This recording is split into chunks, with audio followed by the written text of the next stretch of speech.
Hi guys! So today I'm going to teach you how to make this colorful spring art project.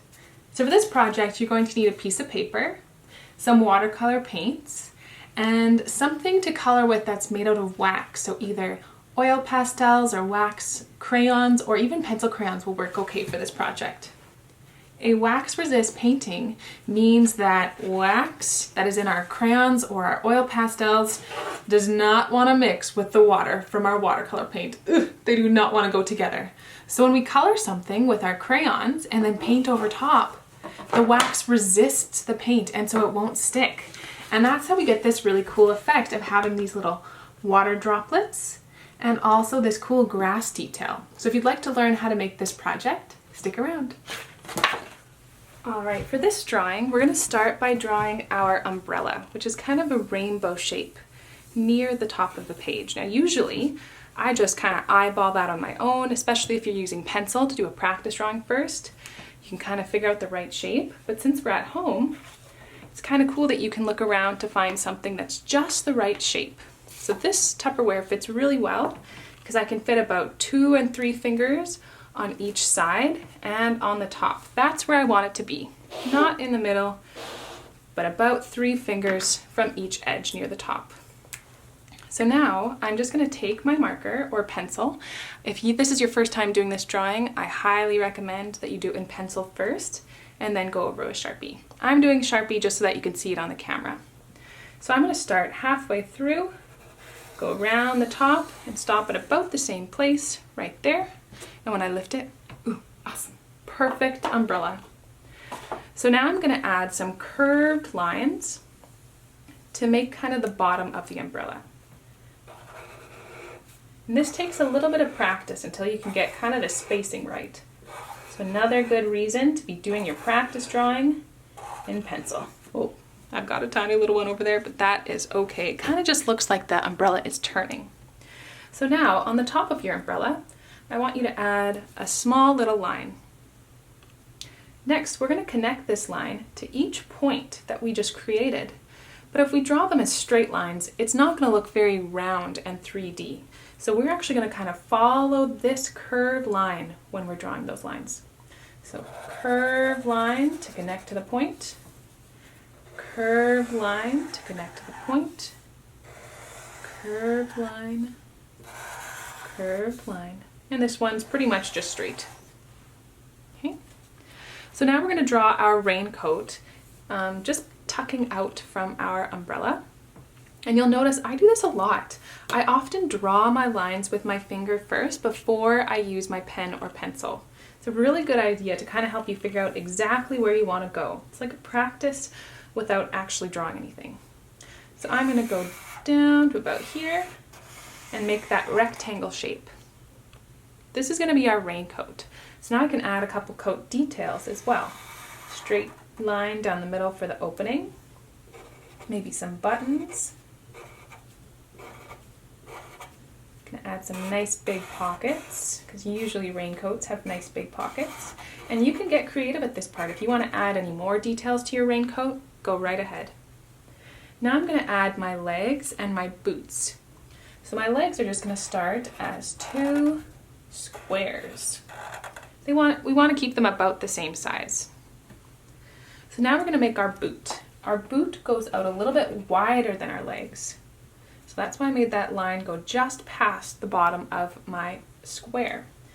Straight down, and then I'm going to make my kind of curved shape for the bottom of my boot. Now I'm going to do the same thing on this side, and I'm going to try to make them as similar as I can. It's a little bit tricky, so another good reason to be doing this in pencil first. So I'm always going to be watching this boot and trying to match the same lines. So wherever this line went down to, I'm going to try to do the same thing on that side. That way they match. Perfect. All right, now I'm going to add my horizon line. Now if I made my ground line or horizon line right at the bottom of my boots, it doesn't look very realistic. So I'm going to put it a little bit higher than that, about here on my boots. You could do a straight line or a curved line, whatever you like.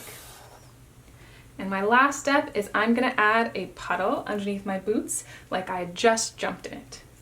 So I'm going to do some curved lines, and there's really no wrong way to do a puddle, as long as we got some curved lines. And then to really make it look like I just jumped in this water, I'm going to add some droplets, some splashes flying through the air. And that's it for our drawing, so now we can move on to coloring. For this piece, we are going to do what's called a wax resist painting. So that means I'm going to use something that's waxy, like pastels or crayons or even pencil crayons. And then I'm going to use watercolor for the background. And since water and wax do not like each other, they won't stick. So I'll show you, it's kind of like magic at the end. It's really cool. Now if you watched my last video, you'll see that I'm doing the exact same technique that I taught you with painting. Go around the edges first, nice and neat, and then you can fill the rest in a little bit faster.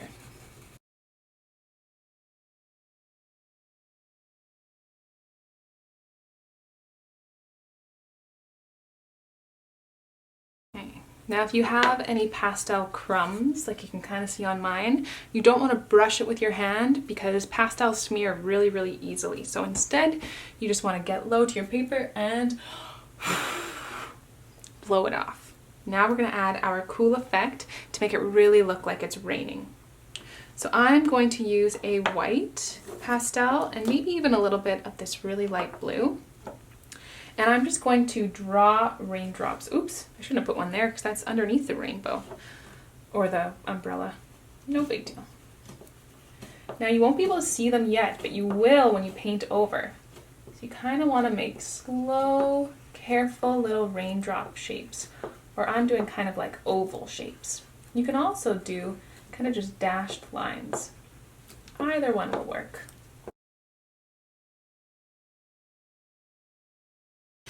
Now I'm also going to add kind of some spiral shapes on my puddle so that it looks like the water is kind of flowing and splashing out. All right. If you want, you can also add some zigzag lines for the grass. I'm going to paint over this too, but this might add another cool little detail.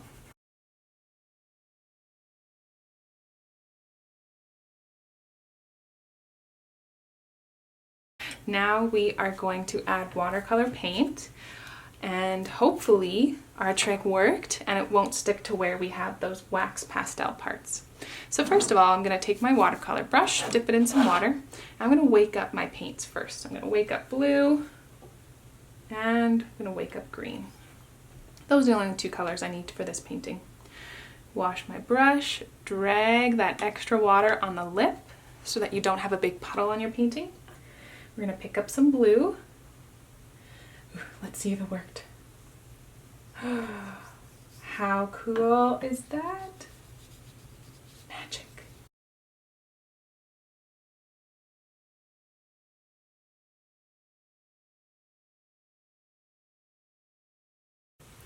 All right, so this is what it looks like when it's all finished. So you can see wherever I made those lines or details with pastels, the watercolor paint wouldn't stick to it, so I still get to see through it. If you do have any of these little dots of paint sitting on top of your pastel, you can always take a wet Q-tip or wet paper towel to wipe those off if it bothers you. It doesn't really make a big difference to me, so I'm gonna leave it. The last step, as always, is to sign your name where all artists do in the bottom right-hand corner.